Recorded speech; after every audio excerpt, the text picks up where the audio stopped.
Bismillahirrahmanirrahim. Assalamualaikum warahmatullahi wabarakatuh. Alhamdulillah alladzi anzala as-sakinata fi qulubil mu'minin liyazdadu imanan ma'a imanihim. Asyhadu an la ilaha illallah wahdahu la syarika lah wa asyhadu anna Muhammadan abduhu wa rasuluh. Allahumma shalli wa sallim wa barik ala nabiyyina wa murabbina wa sayyidina Muhammadin sallallahu alaihi wasallam wa ala alihi wa ashabihi wa man tabi'ahu bi ihsanin ila yaumiddin. Subhanaka la ilma lana illa ma 'allamtana innaka antal alimul hakim. Wa qad qala sallallahu alaihi wasallam fi hadithihi syarif, inna Allaha wa malaikatahu yusalluna ala muallimin nasal khair hatta al-hitan fil bahr wa namlatu fi juhriha. Amma ba'd, asatidah dan ustadzat hafizakumullah jami'an. Alhamdulillah, kesempatan pagi yang mulia yang mudah-mudahan kita mendapatkan doa Nabi Shallallahu Alaihi Wasallam tentang keberkahan Allahumma barik li ummati fi bukuriha. Teman-teman rahmati Allah, kita bersyukur pada Allah diberi dan dipilih oleh Allah untuk mengawal generasi ini, untuk menjadikan, untuk membuat kita ini menjadi orang-orang yang mendapatkan banyak kemuliaan dan pahala dalam menyiapkan generasi berikutnya. Umat ini terkoyak di sana sini, mereka sudah luka, sudah lelah, sebagian sudah terjatuh, bahkan sudah ada yang menyerah. Tapi optimisme itu memang hanya milik orang-orang beriman. Saat semua orang, pemimpin, orang berharta, orang berilmu putus asa, yang masih punya harapan adalah orang beriman. Orang beriman adalah orang-orang yang memiliki ilmu, kemudian yang antum tahu, mungkin tinggal dia sendiri, tapi dia masih memiliki optimisme yang luar biasa. Sebagaimana kalimat Nabi SAW yang antum tahu, bagaimana peristiwa perang Khandaq menjadi sebuah momentum, sebuah bukti, bahkan diabadikan dalam surat Al-Ahzab, wa tadzunnuna billahi dzununa, bahwa prasangka-prasangka tentang Allah yang tidak benar mulai bermunculan. Walaupun ada yang mengatakan bahwa itu adalah dari orang-orang munafik, tapi memang cukup sulit bahkan di kalangan para sahabat Nabi SAW.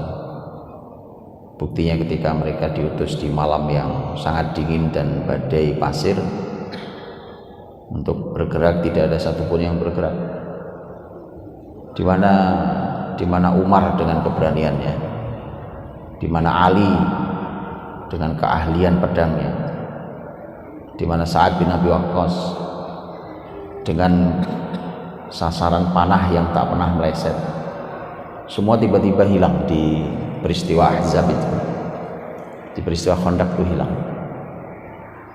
Dan bukankah kita tahu bahwa di keadaan yang seperti itu, sebelum peristiwa itu, ketika menggali parit, Nabi Shallallahu Alaihi Wasallam yang memberikan kepada para sahabat tentang sebuah visi yang sangat amat besar, diiringi oleh takbir 3 kali, Nabi menyampaikan, saya diperlihatkan istana putih Persia dan kuncinya akan diserahkan pada kalian, kemudian Romawi, kemudian Yaman.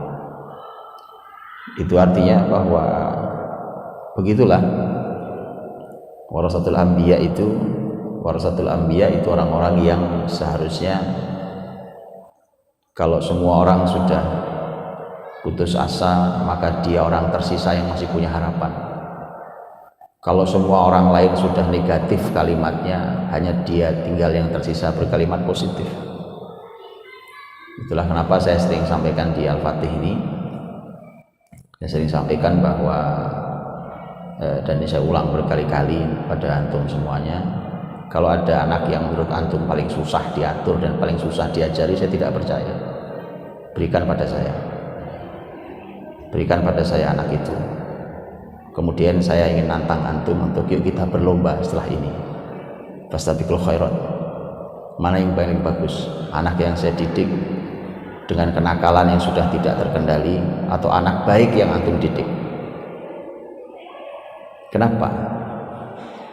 Karena saya sangat yakin dengan apa yang dilakukan oleh Imam Asy-Syafi'i rahimahullah ta'ala.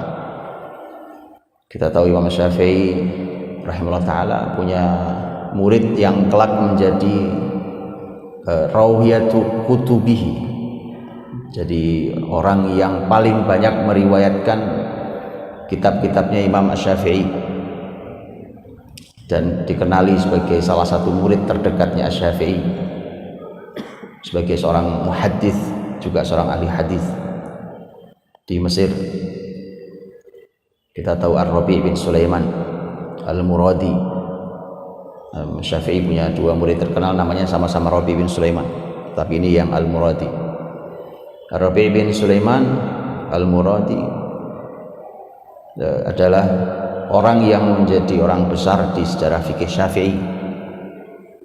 Kalau negeri ini bermadhab Syafi'i, pasti akan melalui jalurnya Rabi' bin Sulaiman.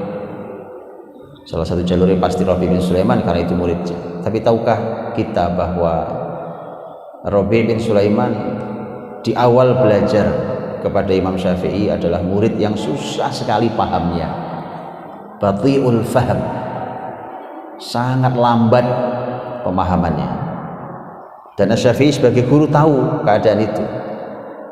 Makanya saya, teman-teman, kalau ngajar saya tidak lihat yang pinter, yang pinter-pinter saya HP-kan saja, udah antum enggak usah saya lihat juga jalan. Saya lihat siapa yang lambat di antara antum. Masalah di para guru adalah yang dilihat yang pinter-pinter, terus dia senang sama yang pinter-pinter. Kalau saya enggak, antum boleh lihat kelas saya di Urjuzah, tanyakan ke santri, bahkan santri yang sudah saya duga dan ternyata saya jangan-jangan yang ini lambat nih, akan masalah, karena memang dikenal dan saya sudah tanya ke beberapa ustadz bahwa santri fulan atau fulanah ini lambat hafalannya, lambat pemahamannya. Itu saya perhatikan betul, saya cek betul, berarti apa yang terjadi. Setoran pada saya itu di luar dugaan saya, 100 bait tidak ada yang salah, satu huruf pun di Urjuzah. Jadi santri yang saya sudah tanya ke beberapa ustadz, memang dia lambat ustadz, memang beliau sangat lambat. Saya bilang enggak apa salah. Saya ingat Rabi' bin Sulaiman Al-Muradi, sangat lambat pemahamannya, sampai Asy-Syafi'i mengulang berkali-kali satu pembahasan, bahkan disebutkan puluhan kali mengulangi pembahasan itu, tapi dia tetap tidak paham. Dia pergi dari majelis Asy-Syafi'i itu tidak paham. Asy-Syafi'i tahu, kemudian majelis bubar, dipanggil anak itu, sini, kamu tidak paham? Saya tidak paham guru. Secara pribadi dijelaskan, diulang puluhan kali, sampai disebutkan Syafi'i pernah mengulang sampai 40 kali satu permasalahan untuk menjelaskan, menjabarkan satu persatu supaya dia paham. Sampai kemudian Syafi'i berkata, lau amkanani an ut'imak la at'amtuk, an ut'imakal ilm la at'amtuk. Kalau memungkinkan buat saya suapi satu persatu ilmu padamu, akan saya lakukan itu, akan saya suapi satu persatu ilmu itu. Dan itu yang dilakukan Asy-Syafi'i pada Rabi' bin Sulaiman. Apa hasilnya? Hasilnya dia menjadi salah satu murid yang paling dekat dengan Asy-Syafi'i, dan sampai kemudian disaksikan dalam sejarah tidak ada orang yang paling besar khidmahnya kepada Syafi'i melebihi Rabi' bin Sulaiman Al-Muradi, dan akhirnya menjadi salah satu perawi paling dahsyat di dalam meriwayatkan kitab-kitab Asy-Syafi'i rahimahullah jami'an. Itulah mengapa teman-teman dirahmati Allah, seorang guru pendidik, seorang muallim, murabbi itu sesuai dengan namanya. Disebut juga muallim. Di daerah sini kita berada, situ daun, para ustadz tidak dipanggil ajengan, tidak dipanggil kiai, di sini dipanggilnya muallim. Di depan gerbang kita itu ada rumahnya Muallim Abbas, disebutnya muallim di sini, muallim Aceng, saja. Muallim Asep, di sini muallim sebutnya. Muallim dari kata ilm, makanya muallim itu pasti dia mentransfer ilmu. Kalau mudarris dari kata dars, dars artinya pelajaran, dia memberi pelajaran. Tapi tahukah antum bahwa dars artinya adalah punah? Dars itu artinya adalah habis, sampai habis. Dan itulah kesalahan pendidikan hari ini. Belajar apapun tidak pernah tuntas. Dars disebut dars, disebut sesuatu, disebut pelajaran, itu kalau belajar ilmu dari sampul depan sampai sampul belakang tamma bihamdillah, itu namanya dars. Kenapa dinamakan dars? Versi kita belajar versi SKS hari ini bukan dars di dalam versi bahasa Arab, karena dia tidak menghabiskan sebuah kitab, dicuplik. Dulu saya umpamanya belajar pelajaran yang paling banyak di Fakultas Hadis itu dulu kitab Nailul Autar. Nailul Autar itu 4 jilid tebal-tebal, tulisannya kecil sekali tulisannya. Dan ada saja bab yang dilewati. Dulu kita belajar Kutubus Sittah di Fakultas Hadis, belajar semua Kutubus Sittah, Sahih Bukhari, Sahih Muslim, semua kitab Sunan Abi Daud, Tirmidzi, Nasa'i, Ibnu Majah. Dan selalu saja ada bab yang dilewati. Kalau mau kita jujur dengan kata dars, maka dia bukan dars. Ini memang masalah dengan pendidikan di kita, memang hari ini sangat masalah. Ya hasilnya ya biasa sekali hasilnya akhirnya. Karena babnya teman-teman bukan hanya masalah ilmu selesai dari awal sampai akhir, tapi babnya adalah keridhaan muallifnya. Antum kalau nulis buku, kemudian diajarkan buku antum ke santri, yang antum inginkan apa?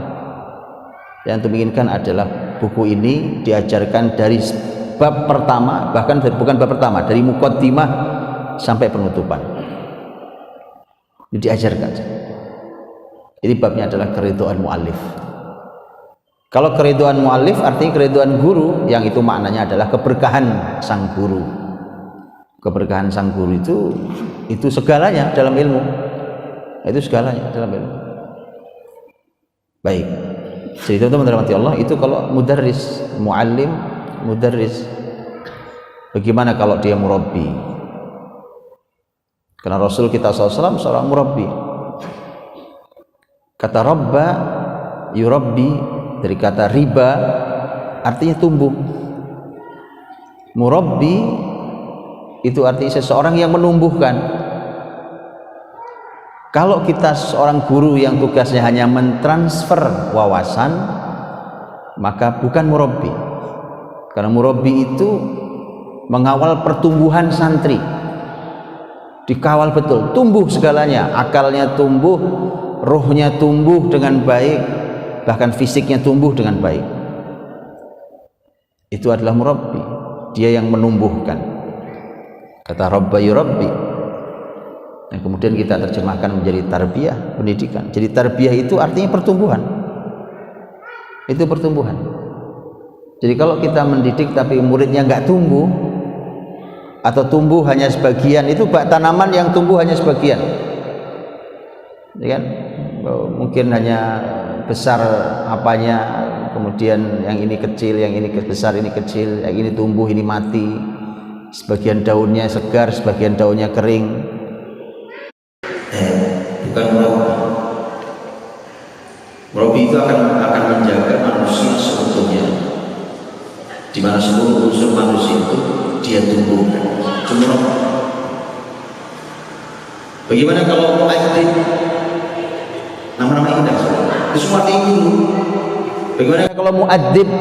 Dalam hadis yang dhaif Rasul mengatakan, hadis dhaif, "Adzabani Rabbi fa ahsana ta'dibi." Adzabani Rabbi, Rabbku, dari kata Rabb muncul kata tarbiyah. Tapi Nabi menggunakan kata adzabani. Adzabani dari kata ta'dib, dari kata adab. Nanti belakangan di masa kekhilafahan yang dikenal dengan mu'adzib abna'il khalifah. Jadi orang-orang yang mengajari anak-anak khalifah dikenal dengan kata mu'adzib. Mu'adzib dari kata adab. Paling tidak ada dua makna kata adab di situ. Pertama adalah menumbuhkan adabnya, membuat anak murid menjadi punya adab, punya akhlak.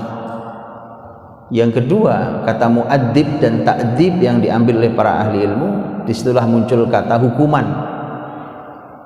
Hukuman berarti berasal dari kata ta'dzib. Ta'dzib berarti hukuman itu bukan untuk guru memuaskan kemarahan dan kekecewaan, tetapi untuk membuat anak kembali beradab. Itu hal yang jauh berbeda. Hukuman bisa sama, bisa sama. Hukuman kepada murid A dan murid B bisa sama. Tapi kalau yang satu karena gurunya jengkel dan marah saja, maka hasilnya adalah Anda puas menghukum dan melampiaskan kemarahan. Tapi yang satu dihukum dengan hukuman yang sama, dengan niat mentakdib, mengembalikan adabnya anak ini, maka dia kembali beradab. Itu bedanya. Dan dari kata ta'dib, dan para ulama pendidikan Islam lebih senang menggunakan kata ta'dib dibandingkan kata uqubah umpamanya, atau kata hukuman. Uqubah, apalagi kata hudud, jelas bukan wilayah pendidikan, wilayah pengadilan. Dan para ulama Islam memisahkan antara pendidikan dan pengadilan. Vonis memvonis bukan di sini tempatnya. Bagaimana kalau pengadilan dimasukkan ke pendidikan? Bukankah di beberapa pesantren ada ini? Betul Ustaz? Saya sih nggak mengkritik, Ustaz. Saya cuma ingin sampaikan aja. Para ulama menyampaikan itu. Kenapa para ahli ilmu pendidikan Islam melarang memukul lebih dari 10 kali dalam hukuman pendidikan? Para ulama mengatakan karena yang boleh memukul 10 kali ke atas hanya pengadilan.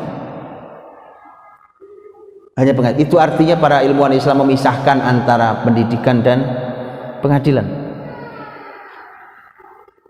Saya ingat ya.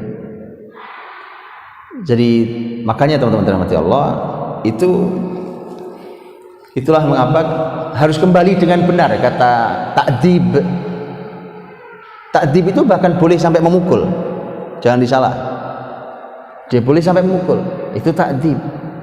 Dan pukulan itu dalam pendidikan nggak sembarang. Kalau antum pernah dengarkan saya cerita tentang Muhammad Al-Fatih yang pernah dipukul oleh gurunya padahal tidak salah, oleh Aksyamsuddin, padahal tidak salah.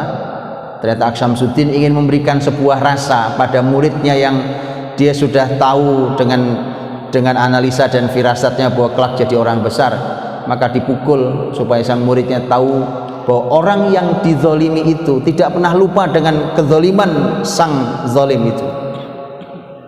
Tidak pernah lupa itu.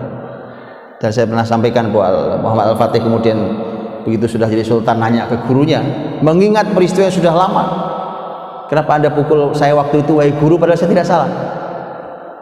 Ternyata Aksyamsuddin memberikan pelajaran, kau masih ingat itu? Iya, begitulah. Jadi pelajaran yang ingin disampaikan adalah begitulah. Begitulah orang yang dizalimi, dan saya tahu kau akan sampai di posisi ini. Maka jangan pernah menzalimi orang, karena kalaupun kamu tidur, orang yang dizalimi tak pernah bisa tidur. Karena calon pemimpin, jadi jangan sampai berbuat zalim. Kalau kamu sudah lupa, kalaupun kamu sudah lupa, yang dizalimi tidak pernah lupa. Itu luar biasa. Tapi itu ternyata tidak hanya dilakukan oleh Muhammad Al-Fatih dan gurunya. Model pendidikan aneh itu. Coba hari ini saya pukul santri, ditanya kenapa saya dipukul, Ustaz? Nggak masalah, nggak tahu, saya pengen pukul antum aja. Oke? Allah, saya bisa bilang pendidikan kita hari ini pendidikan yang betul-betul bermasalah dari sudut pandang Islam. Oke, kalau antum nggak ridho dengan Muhammad Al-Fatih dan Aksyamsuddin, saya tunjukkan ini orang yang oleh Nabi langsung direkomendasi. Laukana ba'di nabi lakana Umar. Umar pernah mukul Muawiyah, dipukul tuh Muawiyah. Muawiyah kaget, ya Amirul Mukminin, apa salah saya dipukul? Salah saya apa? Salah saya pukul. Ternyata Umar ingin beri pelajaran. Pelajarannya apa? Ini anak bintangnya luar biasa. Di mana dia berada, ini anak luar biasa. Saya ingin supaya dia tidak tinggi hatinya. Padahal juga nggak tinggi hati. Antum kalau baca sejarah Muawiyah radhiyallahu anhu, Muawiyah itu orang yang sangat mengagumkan. Di antara yang paling mengagumkan dari sifatnya adalah al-hilm. Al-hilm itu artinya sifat yang dimana dia tidak memberi hukuman kepada orang yang layak dihukum, dan dia mampu untuk menghukum. Bahkan orang-orang dulu waktu dia menjadi khalifah, dia sudah level paling tinggi yang jangankan hanya menghukum orang, menggerakkan pasukan pun sanggup. 20 tahun menjadi khalifah, dan di masa dia ketenangan luar biasa. Dalam sebuah riwayat yang sahih, Nabi SAW menyampaikan setelah nubuah kemudian khilafah wa rahmah, dan setelahnya adalah mulkan wa rahmah. Ini orang sering lupa, padahal raja pertama di dalam Islam itu Muawiyah radhiyallahu anhu. Dan Nabi mengatakan setelah khilafah wa rahmah ada kerajaan dan rahmat. Nanti Muawiyah dipuji Nabi SAW radhiyallahu anhu.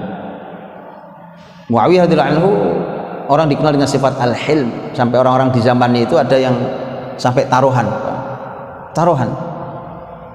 siapa yang bisa membuat Muawiyah marah dan menghukum. Itu sampai taruhan, sampai orang bilang nggak ada yang bisa. Muawiyah itu nggak pernah, dia itu semarah apapun dia bisa memaafkan.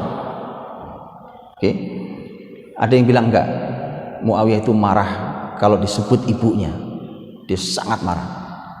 Akhirnya taruhan. Kalau gitu taruhan, siapa yang berani keluarin duit, Pak? Taruhan, itu benar-benar taruhan orang dulu, hanya untuk membuktikan Muawiyah marah, karena orang pengen tahu Muawiyah kalau menghukum kayak apa. Betul, orang itu dikasih uang, dia berangkat, kemudian dia menyebut kalimat, dan Arab itu bangsa yang sensitif dengan kata. Buat kita mungkin pujian, tapi buat mereka ini penghinaan. Kenapa? Sensitif kata. Bawahnya kalimat orang itu datang ke Muawiyah, kalimatnya apa? Kalimatnya adalah saya melihat matamu seperti mata ibumu. Biasa kan? Biasa. Itu kok orang yang bicara ini nanti berkata pada orang kedua kalimat yang sama, dibunuh orang itu. Antum tahu kenapa sampai dibunuh? Nggak tahu kan? Karena antum nggak sensitif kata. Lihat kalimatnya, saya lihat matamu seperti mata ibumu. Dibunuh orang itu. Nggak ngerti toh? Coba antum pikirin. Antum harus sahibu fikr. Kalau kata Imam Ibnu Khaldun, seorang ahli ilmu itu sahibu fikr. Nanti kita bahas sahibu fikr, bukan sahibu akal, bukan sahibu takhassus, bukan sahibu thaqafah wal ilm, tapi sahibu fikr, itu lain. Dibunuh tuh orang. Tapi waktu dia datang sebelum ke orang, datang ke Muawiyah, terus kemudian dia mengatakan itu, Muawiyah cuma mengatakan ambil uangmu.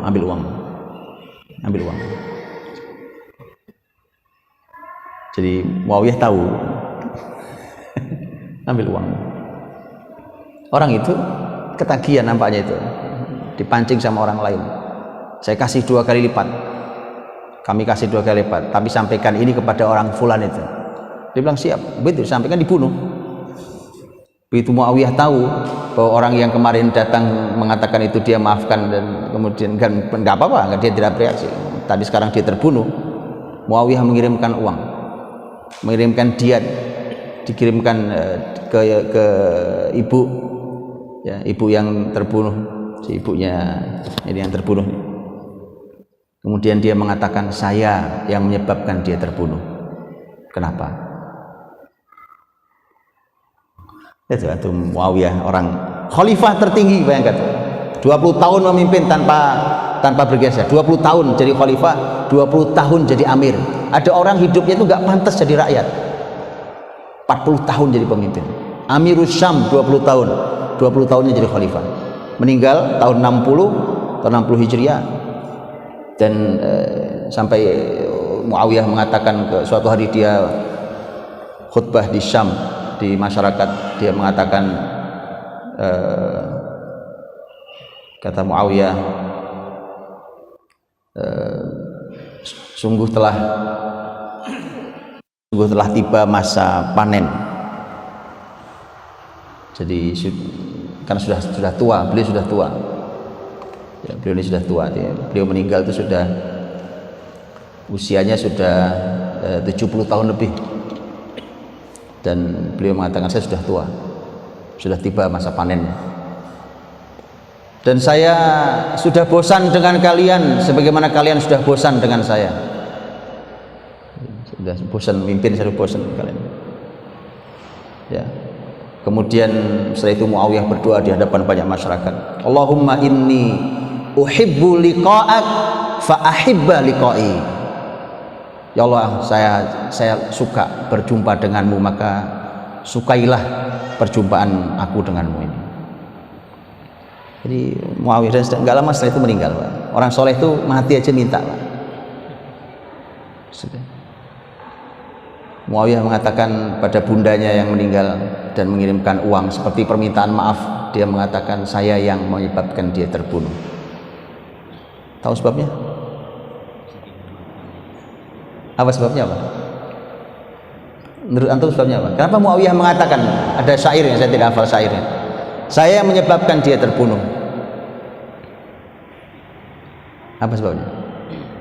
Muawiyah nggak ada urusan ya. Gimana saja, Pak? Kalau orang itu langsung dibunuh Muawiyah kan? Masa Muawiyah bunuh? Muawiyah nggak mungkin bunuh. Orang-orang tahu Muawiyah nggak akan bunuh. Kalau Muawiyah yang bunuh lebih parah dong. Dia menjadi penyebab pembunuhan saja, dia minta maaf dan mengirimkan uang sebesar diat. Kira-kira apa sebabnya? Kan Muawiyah nggak ada hubungannya sama orang itu, nggak ada hubungannya sama orang ini, nggak ada hubungannya sama ibunya, nggak ada hubungan apa? Ada yang tahu? Karena hilm ini kenapa Ustaz? Hubungannya apa Ustaz? Apa hilm penyebab pembunuhan? Apa yang menyebabkan? Kenapa dia bilang saya yang menyebabkan dia terbunuh, wahai bunda, maka saya kirimkan uang.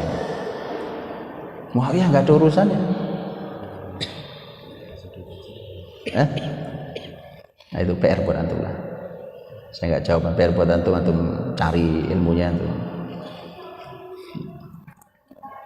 Yang sudah ngerjakan PR kirim ke grup ya. Baik, teman-teman rahmatullah. Jadi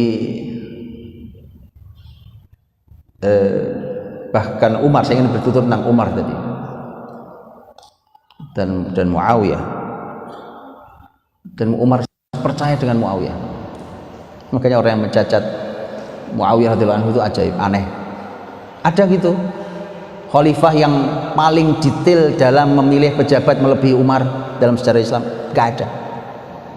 Sulit sekali. Jangankan levelnya Muawiyah, Semua orang sama Umar itu dievaluasi keburukannya, semua disebutkan kelemahannya. Ketika Umar mengatakan sulit, saya ini mencari pemimpin di umat Nabi Muhammad ini sulit sekali. Habis itu disebutkan kekurangannya. Sahabat orang kan bingung, lah kan banyak orang mulia dan banyak orang pintar, banyak pemimpin hebat. Maka disebutin satu-satu kelemahannya. Utsman kelemahannya ini, Ali kelemahannya ini, Sa'ad bin Abi Waqqas kelemahannya, Zubair, Thalha, Abdurrahman bin Auf, sebutin satu-satu cacatnya, Pak. Dua kata Umar. Maka tidak ada orang sedetail Umar dalam memilih pemimpin, kriterianya itu. Dan gak ada yang seketat Umar dalam memilih pemimpin. Karena dia merasa bertanggung jawab sebagai pemimpin tertinggi. Dan tapi Muawiyah, ketika Muawiyah adalah orang yang sangat dipercaya dalam rentang waktu sangat lama oleh Umar, sangat lama, karena begitu saudaranya Muawiyah yaitu Yazid bin Abi Sufyan, bukan Yazid bin Muawiyah. Muawiyah itu punya saudara namanya Yazid, punya anak namanya Yazid. Yazid bin Abi Sufyan itu saudaranya dan itu lebih dulu menjadi pemimpin Syam. Begitu meninggal, setelah Abu Ubaidah meninggal, maka kemudian Umar datang kepada Abu Sufyan. Abu Sufyan ini bapaknya tapi umurnya panjang, Pak. Abu Sufyan itu kasihan, pemimpin besar waktu masuk Islam itu dicuekin sama orang. Kasihan orang ini. Rasul yang memperhatikan dia cuma Rasul aja. Rasul kan juga merasa kasihan, ya kasihan pemimpin besar dicuekin oleh masyarakat. Pemimpin tertinggi Quraisy masuk Islam langsung nggak dianggap, betul-betul dicuekin. Kalau yang lain masih dianggap, dia nggak dianggap. Tapi dia bersyukur dia punya hiburan, dia punya anak dua pemimpin, Yazid dan Muawiyah. Maka ketika Umar datang ke Abu Sufyan mengucapkan bela sungkawa tentang Yazid yang meninggal, kemudian Abu Sufyan nanya, siapa penggantinya? Siapa penggantinya? Kata Umar, Muawiyah. Dan disitulah bahagianya Abu Sufyan, karena Abu Sufyan itu sebenarnya sangat kagum pada Muawiyah. Abu Sufyan itu sangat kagum. Begitulah sekelumit kisahnya. Tapi intinya adalah bahwa di dalam konsep pendidikan Islam itu, teman-teman, ini enggak saya keluarkan di luar tadi, bahwa di dalam konsep Islam itu, guru yang ahli, tapi ini hanya dilakukan oleh guru yang ahli, itu boleh mukul tanpa salah,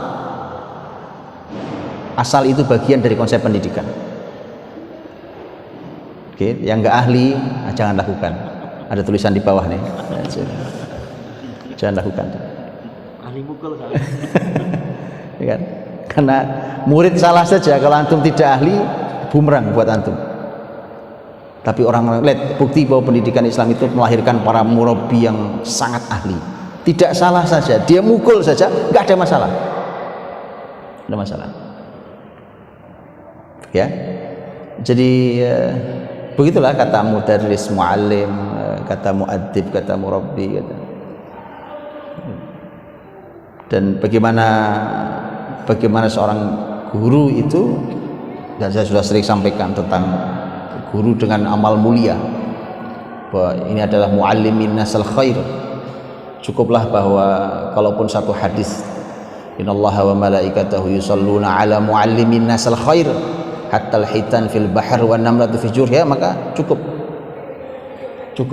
Jadi bahkan kalau sudah sampai Allah, para malaikatnya sudah bersolawat kepada para pengajar kebaikan, sudah cukup hidup ini. Mau apa lagi itu? Mau apa lagi lebih tinggi dari itu? Bahkan alam ini pun bisa mendoakan orang-orang baik itu. Semut mendoakan, sampai ikan di lautan ikut mendoakan. Cuma ikut mendoakan. Saudari rahmati Allah SWT, Imam Ibnu Khaldun di dalam buku sangat terkenal, dan ini orang super genius, ini orang ajaib. Kalau antum baca tentang ilmu dan bagaimana para ilmuwan ulama Islam memuji seorang Ibnu Khaldun, luar biasa. Ini orang yang dengan kecerdasan yang luar biasa dan merambah berbagai macam ilmu. Apapun ilmu yang dia masuki, dia ahli. Ilmu apapun yang dia masuki, dia menjadi ahli di bidang apapun itu. Tapi di dalam buku Muqaddimahnya yang dikenal dengan Muqaddimah Ibnu Khaldun, Ibnu Khaldun memuqaddimai banyak sekali ilmu. Jadi banyak ilmu dia muqaddimai, tapi Ibnu Khaldun bicara tentang ilmu pendidikan lebih dari sepertiga bukunya. Dari sekian banyak ilmu yang dimuqaddimai, ternyata Ibnu Khaldun memuqaddimai tentang ilmu pendidikan sepertiganya sendiri. Sepertiganya sendiri. Kenapa? Karena Ibnu Khaldun ingin menyampaikan juga pada kita bahwa inilah kuncinya. Karena Ibnu Khaldun itu adalah orang yang sangat sering bicara tentang peradaban. Ini rajulul hadharah, orang yang bicara tentang peradaban. Frame berpikirnya Ibnu Khaldun itu bermula dari tentang masalah imaratul ard, imaratul kaun, wa ansha'akum minal ardi wasta'marakum fiha. Allah yang menciptakan kalian dari tanah ini dan Allah minta kalian makmurkan tanah ini, kalian makmurkan bumi ini. Imaratul ard itu, imaratul kaun itu yang menjadi isu besarnya Ibnu Khaldun. Apapun yang Ibnu Khaldun bicarakan, semuanya lari ke titik itu.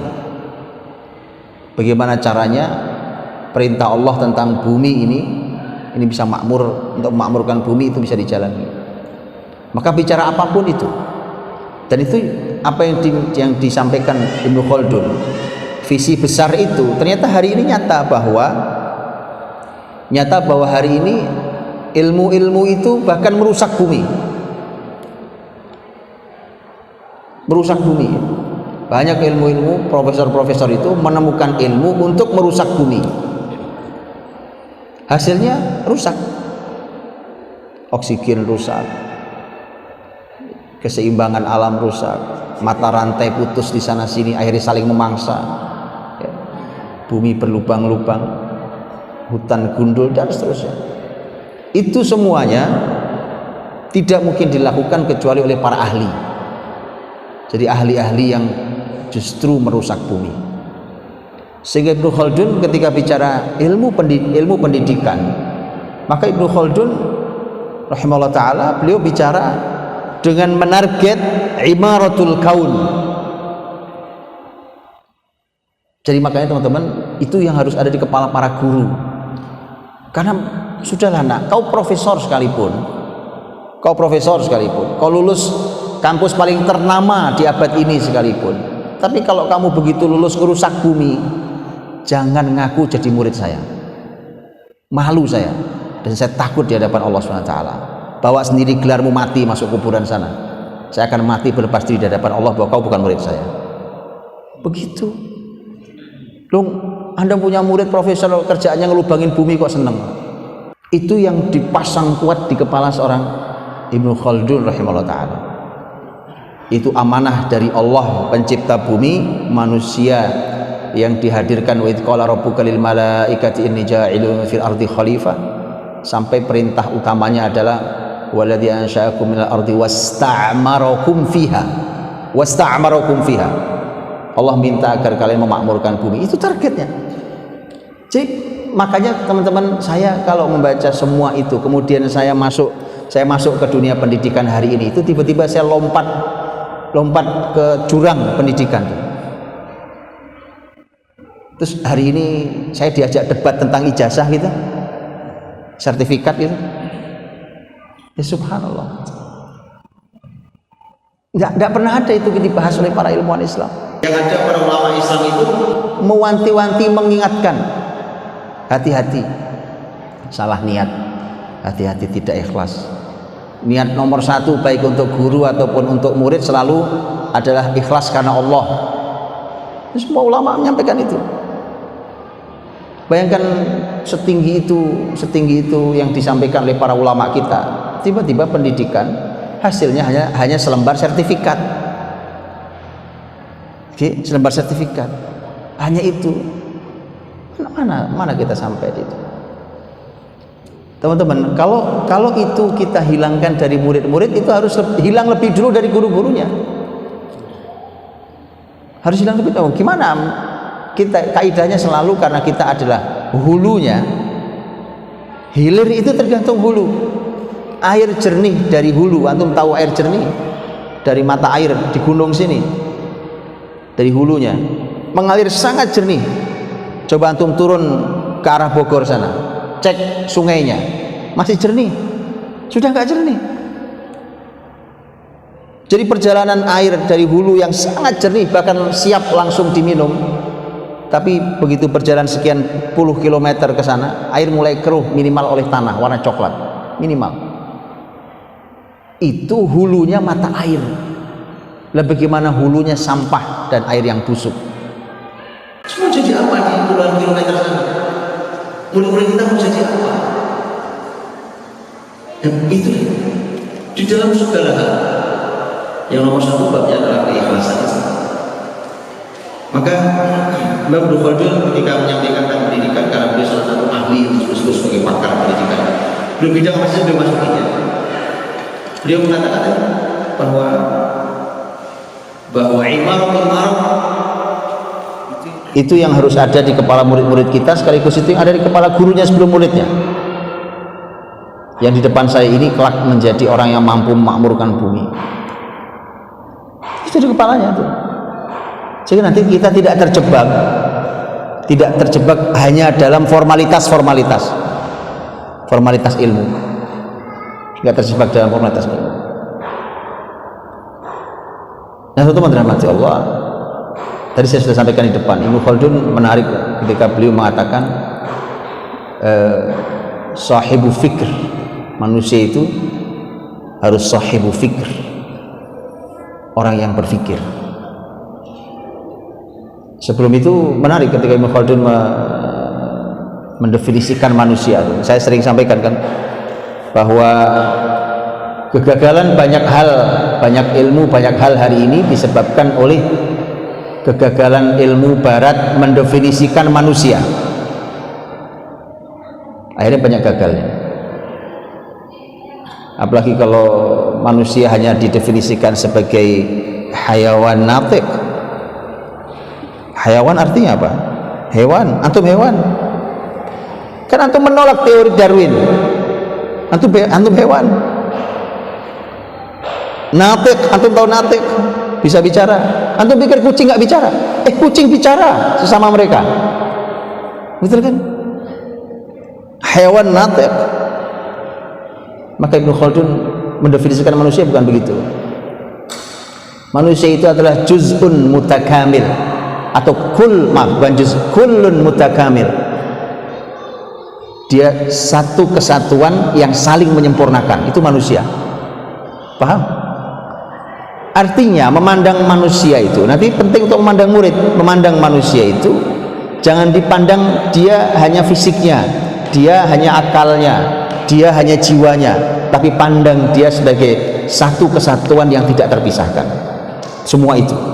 Sehingga kalau kita mau mendidik dia, didik semuanya. Didik semuanya.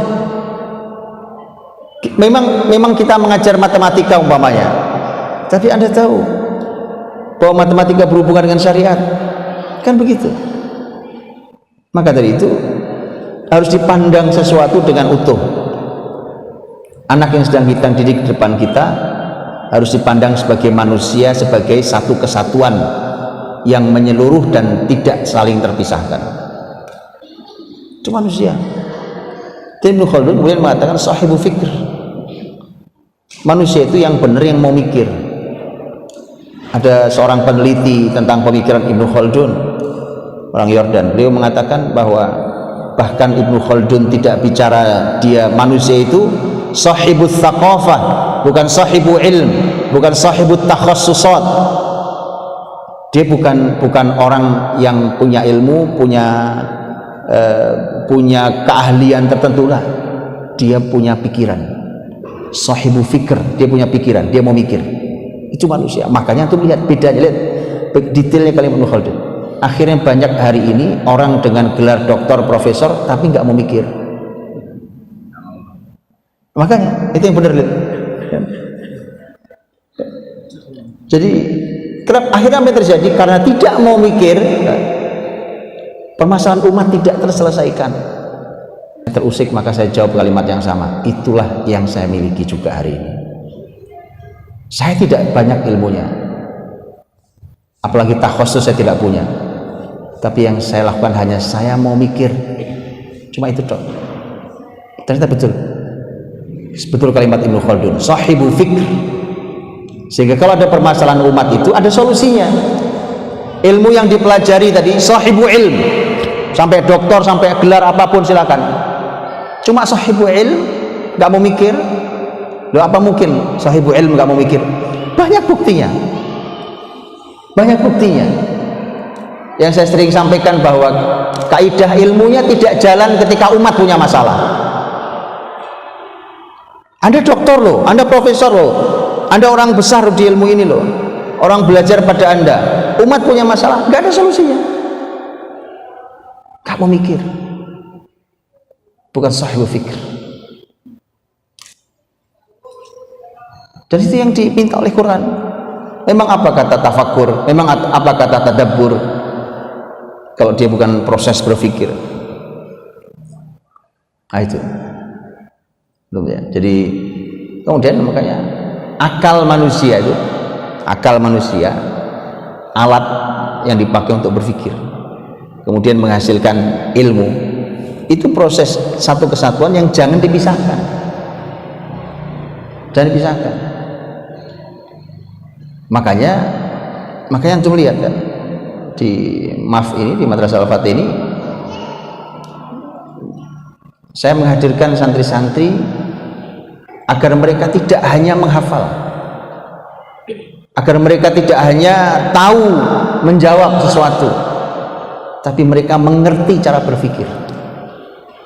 Ilmu yang dia dapat itu alat untuk berpikir. Kenapa? Di luar sana begitu ada permasalahan, dia bisa menyelesaikan karena dia terbiasa berpikir. Dan dia punya alat, punya ilmu yang dipakai untuk landasan dia berpikir supaya tidak sesat dalam berpikir. Jadi ini satu kesatuan tak terpisahkan. Di Quran Allah menyebut tentang akal, afala ta'qilun. Di Quran Allah Subhanahu wa taala menyebut tentang tafakkur dan tadabbur, berpikir. Di Quran juga Allah menyebut tentang orang-orang berilmu, ulul albab, orang-orang yang punya akal, berilmu, ulin nuha, ulul absar. Bahkan kata absar sendiri maknanya pandangan. Pandangan itu analisa. Kata nazariyat artinya teori, ahli teori. Dia membuat teori, berpikir. Orang yang berpikir. Jadi aneh lihat jatuhnya pendidikan hari ini. Orang sudah mencapai gelar doktor ternyata tidak mampu berpikir. Kan jadi aneh jadinya. Dan akhirnya kemudian ketika umat ini punya permasalahan, maka tidak ada yang hadir menyelesaikan permasalahan itu. Idenya sama, semua saling nyontek satu sama lain. Yang ide itu tidak banyak menyelesaikan sebenarnya, karena mereka sekolah tinggi-tinggi tidak dilatih untuk berpikir. Apalagi kalau yang dikejar hanya sertifikat, ya, sertifikat S1, S2, S3, sertifikat untuk kejar selembar kertas itu, ya kan? Makanya teman-teman, sahibu fikir itu luar biasa. Dan dalam Islam semua terkait. Sahibu fikir antara pemikiran, antara tadi akal manusia, alat otak yang Allah berikan. Akal itu alat yang Allah berikan, kemudian dipakai proses untuk berpikir dan dia menghasilkan ilmu. Jangan dipisahkan itu ya. Jangan hanya mengajari anak-anak itu seperti rekaman. Ini direkam nih, anak-anak kayak rekaman. Begitu Anda masukkan filenya, disetel kapapun bunyi, bahkan tidak salah 100 nilainya, seperti rekaman, tapi nggak bisa mikir. Kan nggak bisa mikir. Nah, coba ini rekaman saya, antum taruh saya masukkan sekarang, saya lagi input data direkam, Oke, nanti antum masukkan ke rekaman itu ke gadget antum umpamanya atau ke laptop antum. Antum style kapanpun dia bicara persis seperti saya sekarang bicara. Karena direkam. Rekaman itu bicara persis seperti saya. Tapi kalau umat punya masalah, coba tanya pada laptop antum yang isinya rekaman saya. Bisa dia menyelesaikan masalah? Karena nggak mikir dia. Dia hanya mengulangi apa yang disampaikan. Bukan itu. Tapi sahibu fikr. Paham antum? Sahibu fikr. Dia mau berpikir untuk menyelesaikan. Luar biasa, Ibnu Khaldun luar biasa. Satu kalimat sahibu fikr. Bahkan Ibnu Khaldun menganggap dunia pendidikan itu, teman-teman, itu dunia sina'ah. Kata sina'ah itu berhubungan, kalau dalam bahasa Arab hari ini kata masna' itu pabrik. Bukan kerja, tujuannya bukan itu maksud Ibnu Khaldun. Tapi bahwa pendidikan itu menghadirkan orang yang mampu membuat. Orang tidak mungkin, antum kalau lihat, apalagi kalau pabrik pesawat, nah itu perlu ilmu ahli, ya kan? Ilmu ahli, dan itu memerlukan orang yang ahli betul dalam sina'ah. Jadi pendidikan itu seperti itu. Jadi harus melahirkan orang-orang yang ahli dalam membuat. Bayangkan saya pernah sampaikan, salah satu menteri tenaga kerja di Indonesia yang dulu itu zaman presiden yang sebelumnya sekarang itu pernah mengkritik, bahkan pernah dimuat di koran. Saya bacanya di headline sebuah koran. Bunyinya adalah universitas di Indonesia lulusannya tidak siap bekerja, maka harus dirombak kurikulumnya. Itu kata Pak Menteri Tenaga Kerja.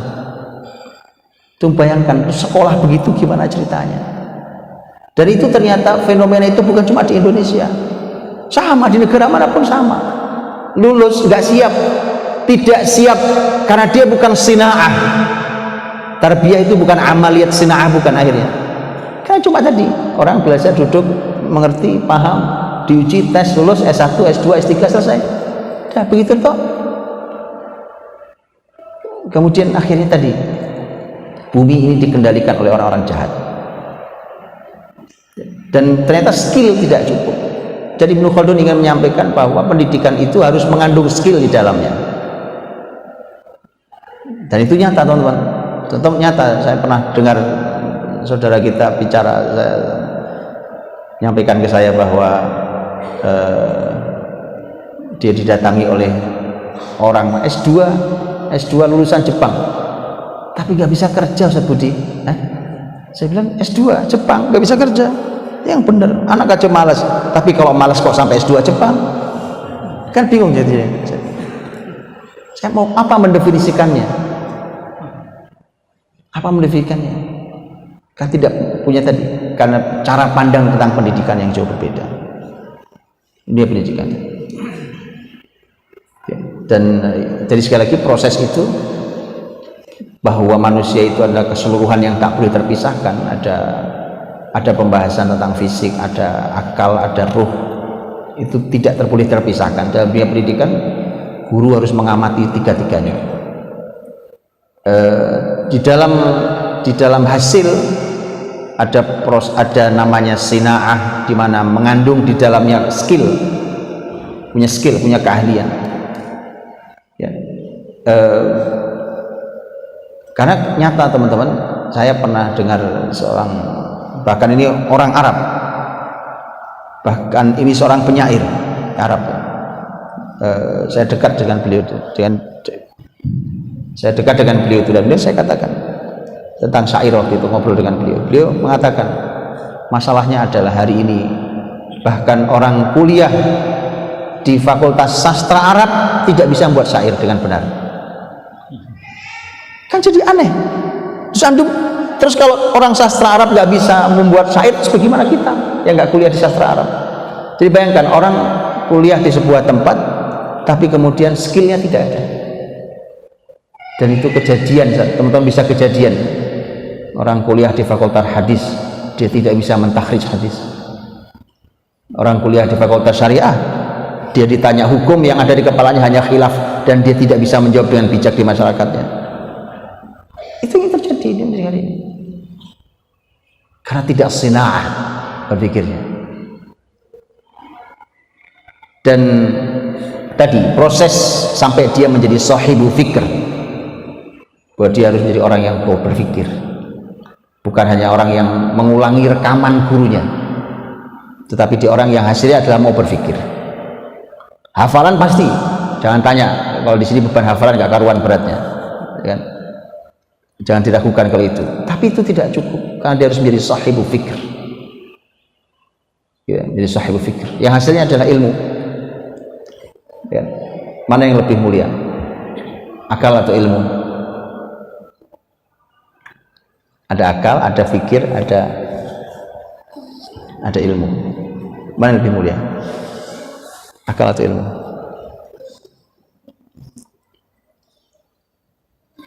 Apa menurut antum? Ada perbandingannya, akal sama ilmu?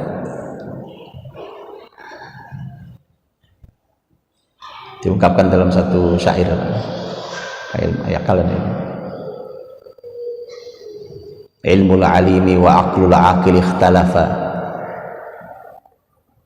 Ini debat antara ilmu dan akal. Ilmul alimi wa aqlul aqil ikhtalafa. Man dhal ladzi minhuma qad ahraza syarafa.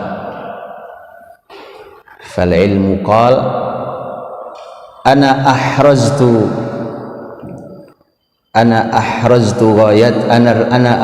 lahu ghayatahu, wal aqlu qal ana ar-rahmanu bi urifa fa afsaha al-ilmu ifsahan wa qala lahu bi ayyina ar-rahmanu fi qur'anihi ittasafa. Bi ayyina ar-rahmanu fi qur'anihi ittasafa. Fabana lil aqli anna al-ilma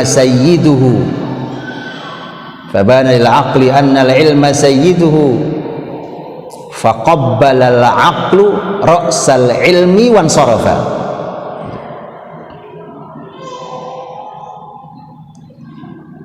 Akalnya, ilmunya seorang alim dengan akalnya orang cerdas debat.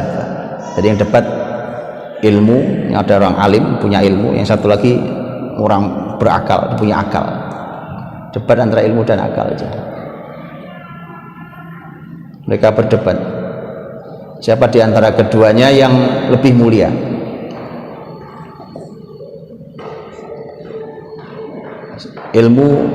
Sang ilmu berkata, kan saya yang menyampaikan dia pada tujuannya.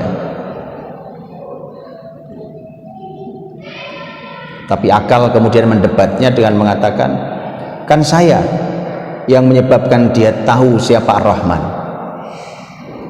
Oh, tinggi, levelnya tinggi semua, debat. Maka ilmu menjelaskan dengan sejelas-jelasnya. Baik, kata ilmu, di antara kita berdua, Allah mensifati dirinya dengan yang mana? Apakah ada Allah akil? Tidak, tapi Allah alim. Nah, panjang. Fabana lil aqli anna al-ilma sayyiduhu wa qabbala al-aqlu ra'sal ilmi wan sarafa. Maka nyata buat akal bahwa ilmu itu tuannya, maka kemudian akal mencium kepalanya ilmu dan kemudian dia pergi. Tapi perdebatan itu dilerai, ternyata ada yang lebih tinggi, ada yang lebih tinggi. Nadahumat taufiqu an qifa wasma'a laula wujudi lakanal kullu munharifa. Kedua yang lagi debat, akal sama ilmu lagi debat, dipanggil sama Taufik. taufiqullah wa ma taufiqi illa billah, dipanggil oleh taufik min Allah. At-taufik memanggil keduanya dan berkata, berhenti dari perdebatan, sekarang dengarkan saya. Laula wujudi lakanal kullu munharifa, kalau bukan keberadaan saya kalian berdua sesat. Cukup ya. Artinya semua teman-teman diproses semuanya, ya akal, ya ilmu, ya taufik, hidayah dari Allah, proses semuanya sama-sama. Sudah? Barakallahu fikum. Sudah siang, belum sarapan atau? Ngomongin ilmu memang lebih indah dari madu ya. Baik, barakallahu fikum. Mudah-mudahan Allah berikan taufik untuk kita semua. Nanti kita boleh dialog diskusi soal di selain kesempatan lebih dalam untuk supaya kita bisa semakin mendekat. Kita akan bedah satu persatu bagaimana dahulu salafus soleh mengajarkan kita tentang ilmu-ilmu ini ya, dan wallahi saya orang yang sudah membandingkan dan merasakan bahwa jalan yang pernah ditempuh oleh generasi salafus soleh dulu jauh lebih berkah dibandingkan oleh orang-orang ahli hari ini, jauh sekali. Dan rasanya kalau sudah muncul keberkahan itu, kalau muncul taufik dari Allah itu nyata teman-teman, bukan hanya tidak sesat, tetapi ada banyak hal yang bahkan kita sendiri heran mengapa saya bisa menyelesaikan ini. Bahkan mungkin kita akan menjumpai banyak hal yang bahkan rasanya saya belum pernah belajar, tapi kenapa saya bisa. Taufik dari Allah, pertolongan dari Allah, dan mudah-mudahan Allah memberikan pertolongan pada kita semua. Wallahu a'lam bishawab. Assalamualaikum warahmatullahi wabarakatuh.